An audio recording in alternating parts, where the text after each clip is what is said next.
Alright, the title of this video is A Husband House of Horror. 911, where is your emergency? I'm on North 225 West Road. There's a body hanging off the bridge, no head. There's a car coming. You okay? There's a dead body. That's a deer. Are you sure? Yeah. But I'll back up and I'll tag. I'm on the phone with the cops now. Okay, she thinks it's a deer? No, it's a body. It's a body. From what I can tell, it looks like an arm. Yeah, that's what I seen. With no Oh, head. I'm shit. freaking out. You're fine. I'm going to pull over and I'm going to stay with you. Okay. I never seen something like this. On August 20th, 2020, officers responded to this bone-chilling phone call. At 5 a.m., they swarmed the Sugar Creek Bridge, and upon arrival, they were taken aback by the ghastly scene before them. What had momentarily been mistaken for roadkill was a deceased, middle-aged woman. Her body was badly bruised, her arms were bent at odd angles, and most disturbingly, her head was gone. How and where she'd been left only made the scene harder to stomach. Closer inspection revealed that she wasn't next to the bridge's guardrail. Rather, she'd been stuffed underneath it, so that her upper body was splayed out on the road while her legs hung limply off the side of the bridge. At the same time that police were working to make sense of what might have happened to their headless Jane Doe, Indiana resident Michael Parks was making a 911 call to report his wife, Hope Parks, missing. Hi, my name is Michael Parks, and me and my wife, we kind of got into an argument Tuesday, and I haven't seen her, and I'm getting worried. Okay, what's her name? Hope? that shit, man. A car with somebody, and they left. It was either a silver or a white, like, Honda Civic. Following this call, a sergeant from the Crawfordsville Police Department briefly spoke with Michael over the phone to get a description of his missing wife. Michael described a few of Hope's tattoos, one being a heart with his name on it. After police inspected the body's tattoos, Michael was instructed to immediately make his way to the Crawfordsville Police Department to speak further about his wife's disappearance. Only when he arrived at the station was Michael informed that the headless woman they'd found that morning matched his description of his wife. For the sake of the investigation, he was immediately escorted into an interrogation room, where the following never-before-seen footage was recorded. The one thing I do, I record everything because my notes suck. I can't write with crap. So I do record everything. But one thing, what is your full name, sir? Michael Dale Parks. Okay. Interrogation rooms can be scary places, but Michael has been brought into a soft interrogation room. This is highly unusual. These soft rooms are primarily used for victims, usually children. As the grieving husband, the police may have chosen this room to offer him a bit of comfort. However, in most cases, the spouse is the prime suspect until they're cleared. If the police do suspect Michael, the choice of a soft room could then be an attempt to put him at ease. As well, the detective is making sure to alleviate any of Michael's possible concerns by telling him that the recording is for the detective's own notes. What'd you call the police department about? I'm worried about her. You're worried about your wife? Yes. Okay. Why? What's going on? I mean, We've been. Yeah, they all do the first suspect. For the last couple of months. Okay. He's in and out of drugs. Can't keep a job. He brought drugs into the house. I kicked him out. I don't want him there. She wants him there. It got to the point where I told her to choose between me or him. One of us has got to go. Well, he left. She's been wanting him to come home. I say no. He got a speeding ticket and the proof of no insurance or whatever they call that. He has the car. It's his car. It's in my wife's name. Oh, okay. But he paid her for the car. He never took the title. I told her to give it to him, cancel the insurance. She never did. So that's how the argument started. In just the first few minutes, Michael has made several assertions that indicate possible control issues. He's cited several instances where he's told his wife what to do, rather than communicating and making decisions together. She Yeah, he texted did me and it. asked me if I called the insurance. I said no. I said I haven't had time. You can read it. Okay. Let's see. Yeah, they just told him his wife head is cut off, and he ain't got no emotions. He ain't cried. He's supposed to be your wife. His ass Notice how guilty. Michael rubs his face after handing his phone to the detective, then proceeds to partially cover his mouth with his hand, keeping it there for the next couple minutes. Michael is also covering his genitals here. This is a common barrier used by men when they feel threatened or stressed. These gestures convey anxiety and uneasiness, not unusual for someone who's just lost their spouse. However, hiding the face is also typical of someone who God. might be trying to hide something else. Your son has some drug issues or anything? Does your wife have any alcohol or drug issues? No. Is there anything that? No. She's very controlling. Michael's answer here is completely irrelevant to the question. Instead of simply responding with information about Hope's substance abuse, he goes into a rather sudden and impertinent spiel about how controlling she is. So far, Michael has taken almost every chance to speak negatively of his wife, even if it wasn't warranted. As far She's as very, very clean. self-control or controlling on everybody? Controlling on everybody. Okay. Okay. Which I'm used to it. They don't bother me. Yeah, for 25 years. You find your niche. I mean, I've gotten used to it. I take medication. I do have anger issues, but I take medication for it. But I've never done anything. Michael continues to divulge information that wasn't asked for. The fact that he has anger issues, which he takes medication for, clues detectives in on Michael's capacity to become violent. He then feels it necessary to include that he's never done anything violent to his wife. What Michael is doing here is oversharing, or volunteering unnecessary and excessive amounts of information. Oversharing is, more often than not, a nervous attempt to convince others that one is being open and honest. However, as you can see here, it often has the opposite effect.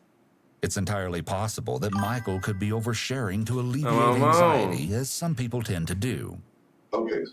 So nothing, Nothing. controlled substance, no Xanax or anything like that. Okay.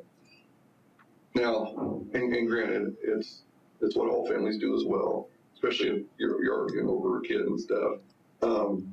I want to hurt him. mm, I hate to say this and have it on recording, but I do. I want to hurt him. That's why he had to go. Damn. Did you want to hurt her too? Michael doesn't even let the detective finish his question before he goes off on another tangent. This time, he derails the conversation to the topic of his son, John. Admitting to something less egregious in order to appear completely transparent is a common tactic used to gain the trust of others. would she confide in him or your Yes. daughter? Oh, Him. okay. Me and my daughter are real close. Her and John are real close. She'll do anything for me, which that's what makes me mad. Michael clearly possesses a considerable level of bitterness toward his wife concerning how much she dotes on their son.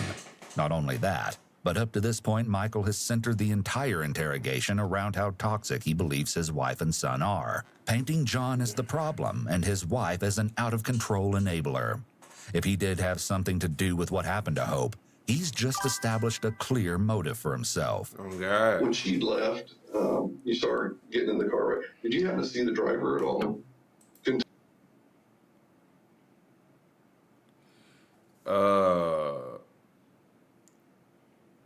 I don't think so. I think he just brought them up. He just oversharing. No, male, female, anything? Frankly, Michael seems much more concerned about their intermarital issues than he does about the fact that his wife might have been found dead just that morning. Has she ever been known to kind of step outside the marriage at all? Is there nothing? No. Nobody from her past that she could run to? We used to live in Illinois. Me and my daughter talked about that. I said, if anything, Oh God. it's my daughter. I haven't told her yet. Well, and we're still, I mean, there's still. And he don't give a fuck. I haven't told her yet. If you gonna tell somebody you love is dead, it's gonna be hard to share that information. He don't give a shit. He make it seem like he's hiding a birthday present or something. Somewhere else. So that's why we're talking to you to get information. And I actually don't even know what all the officers told you. I'm just trying to get He a just overall picture. told me that the tattoos that I described to him, which I do have pictures of them, he said the tattoos matched the description. No fucks given. You said earlier you were gonna give her till Friday. What made you decide to go ahead and call today? My emotions. I'm very worried. I'm It don't seem like very it. worried about her. I miss her. In addition to stuttering throughout his answer, Michael appears to break eye contact with the detective for a moment and looks directly at the camera. He seems uncertain in what he's saying. We may have found her. So we're still looking into that. Like, he capped. Before now, Michael has been informed that the tattoos found on the headless woman matched those of his wife. However, hearing the news again begets a distressed reaction, which is expected. He covers his mouth with his hand and looks away from the detective. He also uncrosses his leg, a shift referred to as an anchor point movement. When someone is stressed, you'll commonly see shifts in their anchor points. In the case of a person who's sitting down, like Michael, their anchor points are their legs, buttocks, and back. Though his physical reaction is appropriate, it seems oddly void of the usual overwhelming anger or sadness that you might see from someone in Michael's position. What made you think that something had happened to her?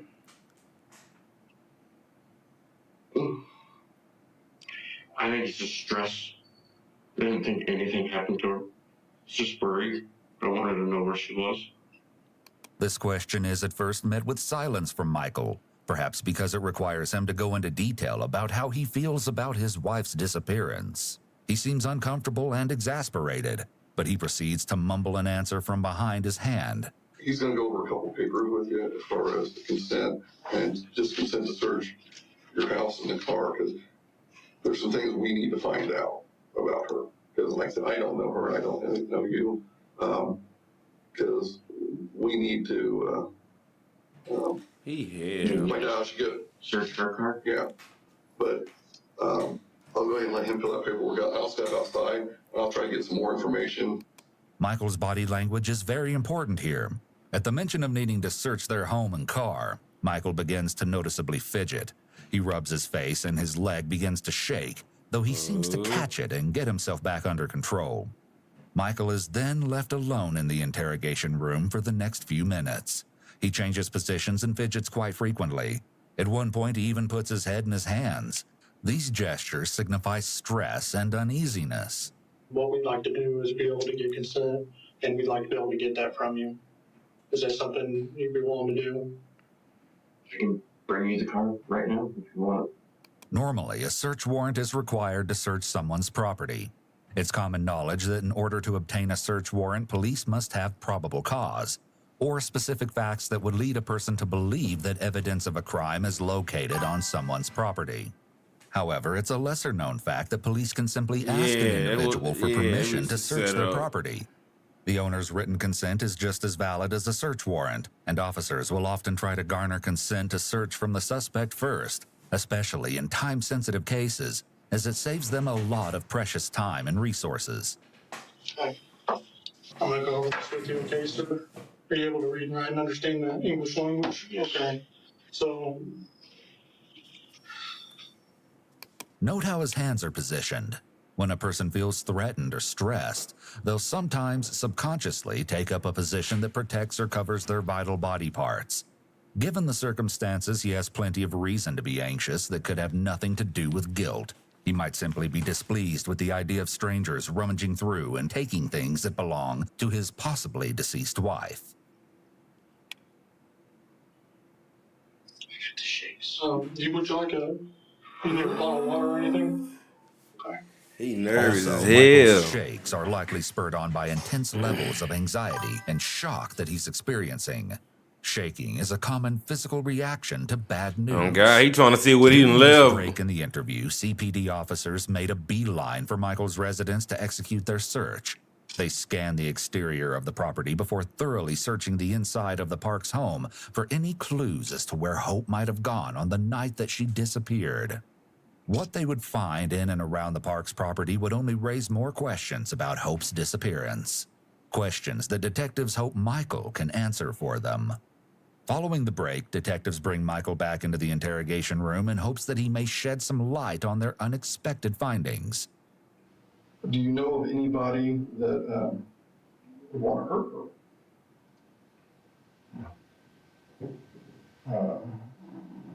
You said she wasn't close to anybody else. I mean, somebody that would be, well, She knows how to piss people off. I can tell you that. she knows how to piss people off, or you know how to piss people off? No, she knows how. It's chilling that Michael can describe his wife in such a shocking and insensitive way right after she's been found so devastatingly mangled and discarded. Perhaps he's using This a bit of humor to motherfucker cope with his sick. feelings, or perhaps detectives are getting a peek into Michael's true feelings toward his wife. Part of what we were looking for, and we found some blood at your house. Would there be any reason why there would be blood at the house? The question of the blood is sprung on Michael quite suddenly, likely in the hopes that they'll catch him off guard in a lie. This is called a bait question. The detective will carefully observe Michael's behavioral responses to this question. Me? I cut myself. My finger. I smashed my finger. So what the fuck? You just walk around Garage? nicking yourself and shit, leaving blood around the house? I'm lying. That would be when I smashed my finger. I was doing the transmission. How long All ago? the motor and stuff in there, didn't you? Mm-hmm. See the truck? It's a badass truck. The remark about his truck seems completely inappropriate given the circumstances. However, it's not uncommon for someone who's experiencing high levels of uneasiness to make out-of-place comments in a subconscious attempt to escape the situation. So this is kind of where you need to kind of step up to the plate and tell us what happened. It was at your house. But something happened to her. Not with me. There was nobody else that could have been. Not with me. I don't know what to tell you. I'm lying there. Michael simply shrugs off the detective's theory that he somehow took part in his wife's murder. A person in his position would typically react with some measure of shock or outrage at such an accusation. Michael, on the other hand, doesn't even seem interested in what they found inside his home or what the findings could possibly mean. Saying I did something? Yeah. And we're just trying to figure out, I mean, obviously, you're not a bad person. You've got 2 kids with her. You've lived a long life with her. This is a strategically placed pacifier since, if Michael becomes too upset, he might close himself off or request a lawyer. This would immediately end the interview. It's in the detective's best interest to keep Michael open and willing to answer questions. I didn't do anything. I swear to God, I did not do anything. Swearing to God serves a similar function as a qualifier here. It's used as an attempt to add credibility to a statement that's otherwise hard to believe. This is called bolstering. Capping. Oh, part of it is, like I said, we went through the whole house. We found everything. The detective is intentionally being vague about what investigators found at Michael's home in order to gauge Michael's reaction before the big reveal. What's everything? Her. The rest of her. Okay. So What? her head. You know, we found everything. What the This is a fuck? critical moment in the interrogation, but caught under the microscope of what should be a bone-chilling reveal, Michael's response is rather dull. There's no immediate reaction, and the reaction he does give seems to be one of exasperation rather than shock or concern. He exhales deeply, leans back, and, most notably, he covers his face once again, a move we've come to recognize as a possible attempt to hide something that the face might give away. Hope's head is perhaps the most incriminating thing that officers found inside the home. However, that's not all they found. An exterior search of the property yielded several blood smears. Yo, you gotta be an evil motherfucker to cut somebody's head off, dead or alive. Yeah, he sick as hell. And stay. Why you ain't bury the whole body? Why would you just bury the head? And why would you bury the head at your house? On the gravel in front of the garage door, in the grass next to their back patio, on the wood floor of the patio itself, as well as on the ramp that leads up to the patio. Blood smears as well as bloody footprints were found inside the garage. A bullet casing was also found in the grass near the patio. Oh, he didn't clean The up interior of the shit. home was reportedly very clean and well kept. That is, until officers got to the basement. Spots of blood were visible on the steps leading down into the foreboding cellar. Continuing down the stairs, it became apparent that there were drag marks in the shallow layer of dirt that covered the concrete basement floor. Large bloody zip ties and torn pieces of plastic were also found in several locations around the basement. Down there among the dust and discarded equipment, officers made the most unsettling discovery of the investigation: Hope's severed head. It had been wrapped in plastic shopping bags, placed in a shallow hole in the floor, and covered in dirt and debris, hidden by a pile of flex ducts that had been arranged on top of the grave. Circumstantial evidence makes it apparent to everyone present that Michael had something to do with his wife's murder. However, there's not yet any physical proof that he is the one that hurt Hope. So, and obviously you're not a bad person. You provided for your family. You've done Fuck out of there. what's snapped. Here, the detective is suggesting a lighter version of events, that Michael simply snapped under the pressure of his controlling wife. This version paints him as a generally good person, maybe even as a victim himself. However, if Michael were to go along with this reasoning, he'd still be admitting to killing his wife. I know what you're thinking, but no, it wasn't me. I'm sorry. Who else could it be? Talk to my son. Michael has gone out of his way to paint his son in a negative light. Now he's finally come out and said what he seems to have been implying. He claims that his son John is likely responsible for Hope's death. I've told you we've had people come to the house. My neighbors know about it.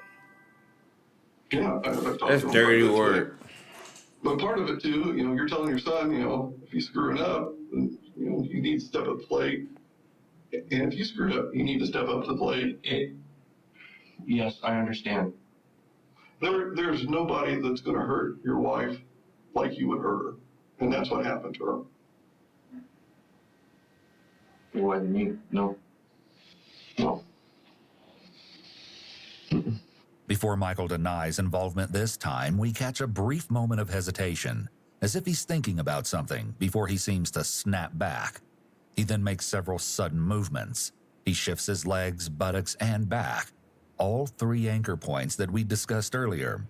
Michael's denial is rather weak, using one-word answers and looking away. An innocent person would be forceful and adamant with their denial when being accused of murdering their wife. He's likely reflecting on his decisions up until this point and weighing his options. Next person I need to talk to is your daughter. And I'm going to have to explain Talk to my daughter. Go and have a seat, sir. Oh, shit.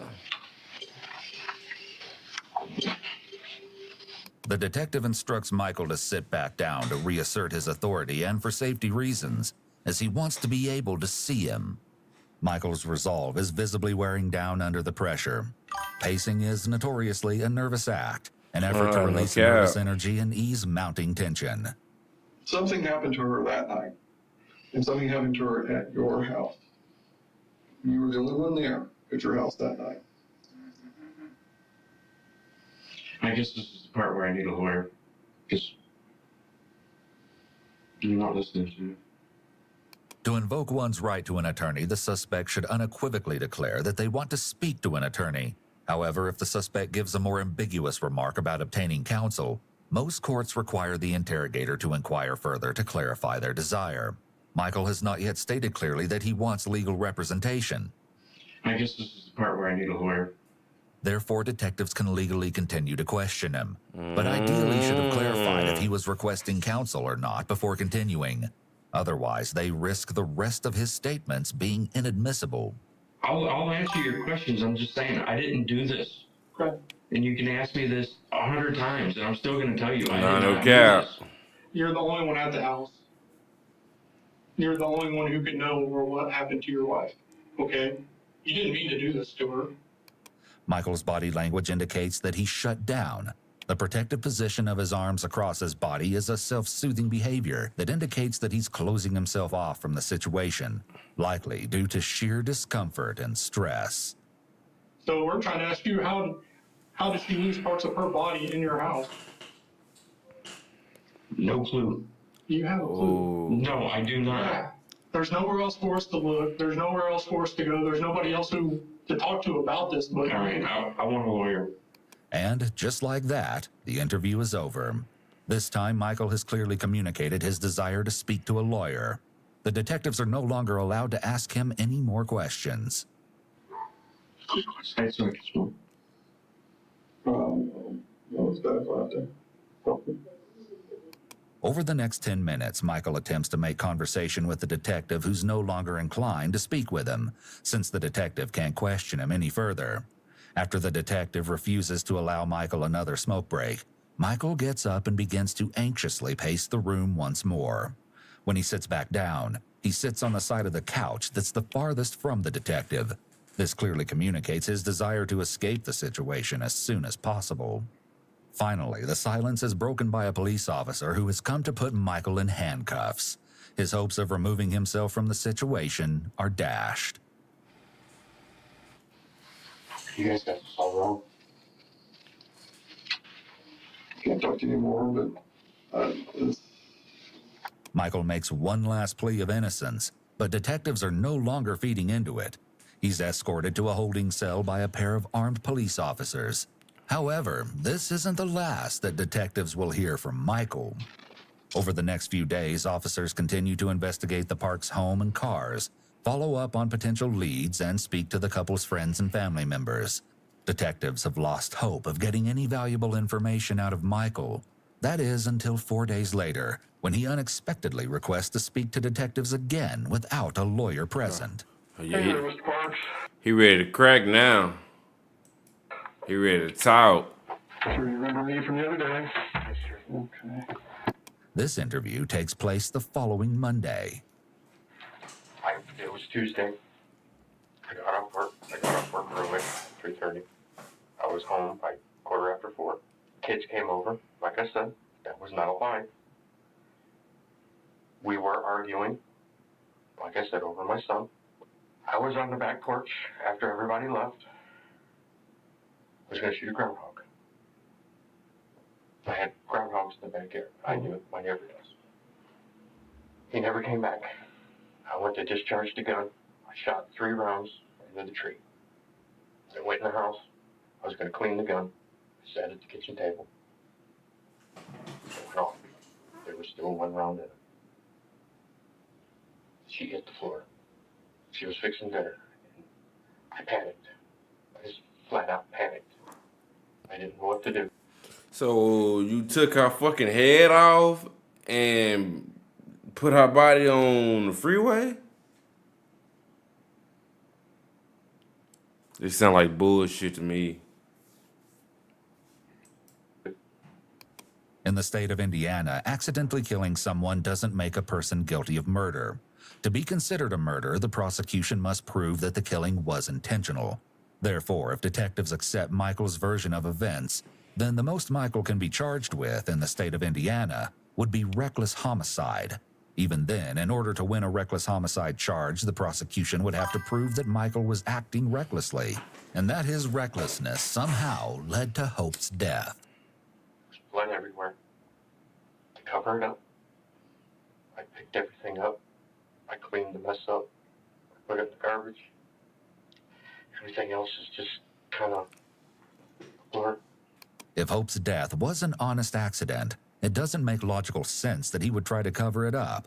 Typically, when someone has accidentally hurt another, especially someone they love, their first move would be to call for help or to take some action to try to save their life. Michael, on the other hand, didn't even try to correct his supposed mistake. To make matters worse for detectives, Michael's story not only features unlikely details, but also missing details or blurs God. the detectives have to uncover. His recount is seeming more unreliable as it unfolds. What do you do after that? I sat there and I cried. I thought about everything that was going on with fighting, with John, with the gun. Nobody was going to believe me. Michael has gotten to what is supposedly a very emotional and traumatic This nigga moment in lying. his story. Therefore, it's odd that he recounts it with little emotion. His lack of emotional reaction over the course of the interviews is noteworthy. I didn't know what to do. I'm sorry I lied. No, that's fine. Now here's a chance for you to tell us what happened. So, she's on the floor. You're upset, obviously. What did you do at that point? I wrapped her in a tarp and took her down to the basement. I cleaned everything up. By telling detectives how he moved the body and cleaned the scene, Michael might have just unknowingly admitted to tampering with evidence. Even if he does secure himself a lesser murder charge, the prosecution could potentially use that information against him to get him more jail time. Yeah. Well, when you took her downstairs, you said you wrapped her up in a tarp. There was a blue tarp. Michael covers his face entirely with his hand, and his voice breaks as if he's crying. It doesn't seem that there are any other indicators of genuine emotion, though. No sniffles, tears, or heavy breathing. If this is an attempt to feign sadness, it's a rather lackluster one. It's more likely that this performance is an excuse to hide his face, which Michael has proven to do when he's lying. I only know about guns and what people tell me, so I'm just regurgitating information as far as... That's the only gun I've ever fired. Okay. The closer you are to something or somebody, you get more residue, and the further away, the less residue you get when you fire the gun. So she seemed to have some residue around the entry wound. So that would indicate that the gun would be closer, well, 4 or 5 feet. This single piece of evidence puts a rather large hole in Michael's story. If Michael can't bridge this gap between his story and the evidence, it would be nearly impossible for Michael's attorneys to prove that the shooting was accidental. And for me to be able to help, I gotta know your side. I don't know how close she was standing. I know that she was getting ready to fix dinner. That's all I know. He just said she was fixing And I it. sat down. I had the gun in my hand. That's when it went off. I'm telling you, I did not do it deliberately. Michael likely knows that he's in a deep hole right now, since his assertion that he didn't deliberately shoot his wife isn't said with much conviction. On the contrary, it seems there are notes of desperation in his voice. He needs detectives to believe his story, yet he's likely very aware that his defense of "I don't know" isn't helping his case at all. The doctor and the gun shop, he actually put in his report that it was a contact wound, which means the barrel was close to He the gabbed skin it. and it went off. Then maybe she was closer than what I thought. Now that detectives are back on the topic of the gunshot wound, Michael has wrapped his arms tightly around himself. This is a protective position that may be Michael's attempt at self-soothing. It's clear that Michael is uncomfortable with this subject, very possibly because he doesn't have an answer for it. So if you're at the table and she Fuck how she got shot. I want to know why he cut her head off. That's what we need to get into. Ain't nobody asking that. Why you cut her head off? It was an accident. she's at an angle, could Can I get some more? It seems that Michael might be asking for some water to create a break in the conversation, perhaps to buy himself time to think of a sufficient answer to the detective's questions. there's going to be two schools of thought on this. One, somehow you tragically shot her with the muzzle of the gun touching the back of her head. Or two, there was a disagreement, there was an argument, and a snap, There was no bad argument. judgment. No argument after everybody left. No argument. Were you still just upset from the argument earlier? It's just people out on the outside looking Yeah, in. you can't say. You already said you take medication. You got a bad temper. Y'all got into it. You went to the back with a gun. It's too many red flags. But the whole thing was shooting her. If she was where she was standing, I don't know. If she was right there, I don't know. I did not stick the gun to the back of her head and pull the trigger. I did not do that. And all I'm telling you is the science proves differently. Then she was closer than what I thought. A lot closer. That's all I can say. You didn't want her to die. No. But Ooh, he feel that pressure. led to her death. What Ooh. was the mental capacity of you at the time? Were you so enraged from an earlier argument that she's... Hey, his ass shaking like a stripper. His ass guilty. He know he did it. mouthed off something and you don't know what you did? The detective is offering Michael a way out by suggesting that his actions were simply triggered by something that his wife might have said. This shifts some of the blame onto his wife, which may make it easier for Michael to admit his part in what happened. Kind of a Tasmanian devil kind of event after she's on the ground. You lost it. And it's okay to tell me that because that shows emotion. And before he came in, that was the one thing that I was trying to figure out what happened. The hamburger, if she's down here. I think I'm the one that knocked it off the stove. Can you tell us what's going on when that hamburger gets knocked off the stove? Yeah, I think I called myself an idiot. The you do? By recalling what specific words he used at the time, he might be trying to draw attention away from what actually caused the hamburger to be knocked off the stove, such as a fight or struggle. Ever been a problem with that rifle's trigger and going off when you didn't want it to, or? Not that I know of, no. I didn't even have it that long. Okay. Maybe a week and a half. The fact that Michael had only been in possession of the rifle for such a short period of time could be used as evidence against him in court. The prosecution could make the case that it was reckless of Michael to be wielding a loaded firearm that he wasn't familiar with indoors, especially next to a family member. The detective begins questioning Michael about the details related to dismembering his wife. I mean, she's got, none of us are young anymore, so your skin doesn't stay like it should. So each drag, did like just the muscle and the skin go with it? I don't even remember doing it. Don't remember that part. Yeah. And that's the brain again, trying to protect you from typically the goriest, most traumatic parts. Another benefit of Michael's selective memory defense is that he doesn't have to disclose the gory details of what it was like to cut off his wife's head. He could be under the impression that giving those details would only serve to make him appear more like a cold-blooded killer. There is no way that the gunshot happened the way you're presenting it. So this is the time. It's like I said, I don't remember exactly how it happened.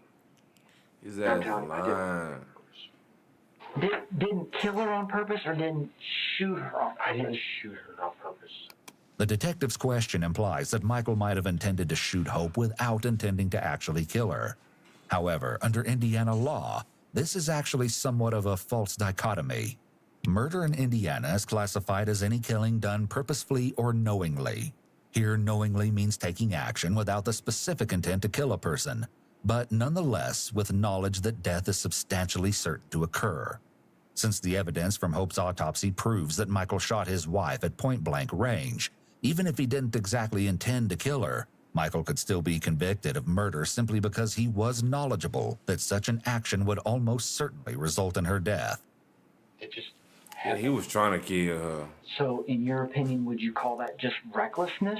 It was just, I mean, because if you've got it up in the air, nobody's going to say, well, I mean, you couldn't have shot her if it was laying on the table facing down the hallway. reckless, yes. Unbeknownst to him, under Indiana law, Michael has just admitted to reckless homicide. The conversation we were having at the time was over John. With the insurance, the car insurance. Because she lied to me over the car insurance. She told me that she was going to cancel the insurance. This detail makes the circumstances surrounding Hope's death much different. He's admitted that he and his wife actually were arguing at the time he was in the kitchen with a gun, whereafter she turned around and walked away.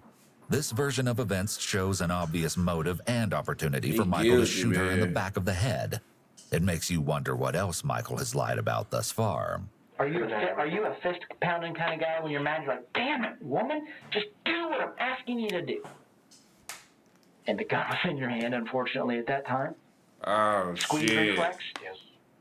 I don't remember everything. But what you said makes sense. Like I said, that it was not intentional. Michael seems to finally be resigning himself to some explanation of how he shot Hope, probably after realizing that detectives weren't going to back down until his story matched the evidence. I just want to Hey, yo. because that's the same thing your daughter wants to know. Same thing your daughter wants to know. When your son wisens up, it's the same thing he's going to I want can to know. never. I know why it happened. And I can never tell him. The fact that he tried to blame it on his son, though, that's crazy. Can't do that to him. Because that's the reason why I pulled the trigger. Not intentionally. Again, Michael cites his son as the reason for his plight. However, this is the first time he specifically said that John is the reason that he killed his wife. He quickly tries to backtrack, though the statement implies that Michael is probably more aware of the reason behind Hope's death than what he's letting on. He may have slipped up due to stress and fatigue from the long interrogation. After 4 long hours, the interrogation is now over. Michael is escorted from the interrogation room without further incident. Following his interview, Michael was moved to Montgomery County Jail, where he sat for almost 2 years. He was scheduled to stand trial in front of a jury on May 9th, 2022. That is, until investigators made a single haunting find that would spell doom for Michael's case. It was discovered that prior to Michael murdering his wife, he'd been doing online research on the effectiveness of bottle silencers. Bottle silencers are makeshift gun silencers constructed simply from plastic bottles. Not only that, but he'd also looked into whether pillows could be used to muffle gunfire. This discovery proved that the murder of 44-year-old Hope Parks was indeed premeditated, and under Indiana state law, crushed all possibility of Michael receiving anything less than a murder charge. On May 6, 2022, just 3 days before he was scheduled to stand trial, Michael changed his plea from not guilty to guilty and accepted a negotiated plea deal. On May 9th, Michael Parks was found guilty of the murder of his wife, Hope Parks. He was sentenced to 50 years in prison without the possibility of parole. We reached out to Michael through email to see if he would be willing to share his side of the story and answer some of our questions about the case. At first, we didn't hear back, but when Michael finally responded, he stated that he would only participate in a discussion if we met his list of demands, including $300 to be put into his commissary account and for a fan and a television, specifically 36 inches or more, to be shipped to his facility. We did not agree to any of these terms and are still waiting to hear back if Michael will speak with us. Michael is set to be released in 2070 when he is 94 years old. Damn.